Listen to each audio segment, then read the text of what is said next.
Khasiat ayat kursi. Inilah kisah teladan Nabi Muhammad yang bersumber dari hadis Bukhari. Tentang dahsyatnya khasiat ayat kursi. Tentang rahasia yang dibeberkan oleh setan menjelang tidur. Mari kita mempraktekkan resep yang ada dalam kisah teladan Nabi Muhammad yang kurang lebih diriwayatkan dalam hadis Bukhari seperti berikut ini. Dari Abu Hurairah, bahwa Rasulullah mewakilkan tugas untuk menjaga zakat fitrah Ramadan kepadaku. Kemudian ada seseorang mendekatiku lalu dengan bergegas dia mengambil satu genggam makanan yang dijaga itu. Dan aku pun dengan cepat menangkapnya dan aku katakan bahwasanya aku tidak segan mengadukan perkara ini kepada Rasulullah.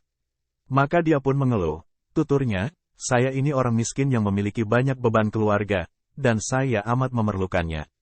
Lalu aku lepaskan dia. Pada pagi harinya saya menemui Rasul, dan sabda beliau, wahai Abu Hurairah, apa yang dilakukan tawananmu tadi malam? Jawab saya, dia mengeluh bahwasanya dia melarat, sampai saya tak sampai hati, maka saya lepaskan dia. Sabdanya, Rasulullah, dia membohongimu, dan malam nanti dia akan mendatangimu kembali. Al-Kisah, saya menjaganya makin ketat, sebab beliau, Nabi Muhammad, memberitahu bahwa dia hendak mendatangiku kembali. Ternyata betul, dia hadir dan mengambil satu genggam lagi.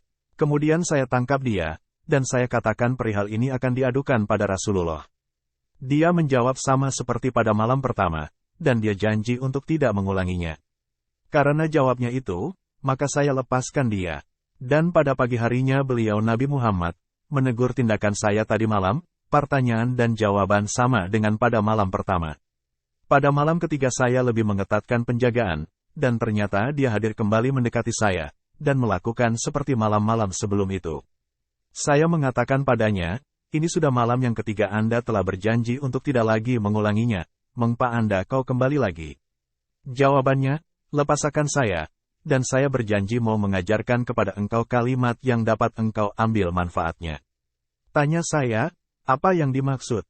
Jawabannya, ketika mau tidur baca olehmu ayat kursi, pasti engkau dijaga selalu oleh Allah, dan setan tiada menghampirimu hingga pagi. Lalu saya lepaskan dia, dan pada pagi hari beliau Nabi, kembali bertanya, apa yang dilakukan tawananmu tadi malam? Jawab saya, dia mengajarkan beberapa kalimat kepada saya, katanya dapat diambil manfaat bagi saya, sampai saya melepaskan dia. Tanya beliau Nabi Muhammad, kalimat apakah itu?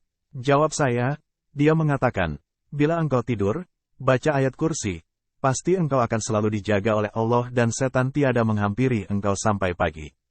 Lalu beliau bersabda, dia berkata benar, padahal biasanya dia bohong. Tahukah kamu siapa ia? Jawab saya, tidak tahu. Kemudian beliau bersabda, itu adalah setan. Hadis riwayat Bukhari.